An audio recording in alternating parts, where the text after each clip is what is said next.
There's lots of people that are interested, that have cottoned onto the fact that actually buying a business is a very quick and efficient way to serious wealth. It's what the big boys have been doing in M&A for many, many years. We're allowing the smaller guy, the man on the street, if you will, to be able to get to that root of wealth in the same kind of way. Speak to experts, speak to an accountant, speak to a solicitor, get good advice before you take the plunge. Today we had a panel which not only included me as a business owner and obviously someone well versed in the buying and selling of businesses, but we had actual practitioners, people at the coalface who experience time and again what it is and what it takes to buy and sell businesses. And their experience is gold. You can shortcut a lot of mistakes. You can shortcut a lot of time if you seek the advice. So buy a business that you're going to really care deeply and passionate about.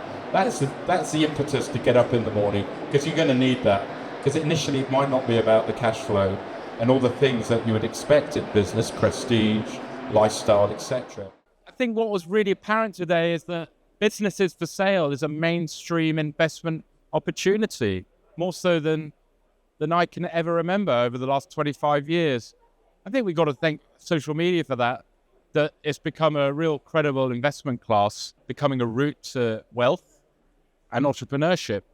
What were some of the key messages for buyers and sellers that we heard this morning? From a seller's perspective, is to make sure you increase the value of your business by doing certain things. From a buyer's perspective, it's the flip side of that coin, is to make sure you find and target businesses that aren't doing things quite right. They're leaving money on the table, those sorts of businesses. So from a seller's standpoint, there's certain things that can be done to shore up the value. And from a buyer's standpoint, it's identifying when those things haven't been done. The first thing is virtually every business is sellable if you think like a buyer. So if you were buying a business, think about that as the business owner. What do you want to see? Ideally, you'd like to be able to walk away. For 2 months, the business can completely run without you. If you can do that, then the business has got real value. I think the footfall today has been absolutely fantastic.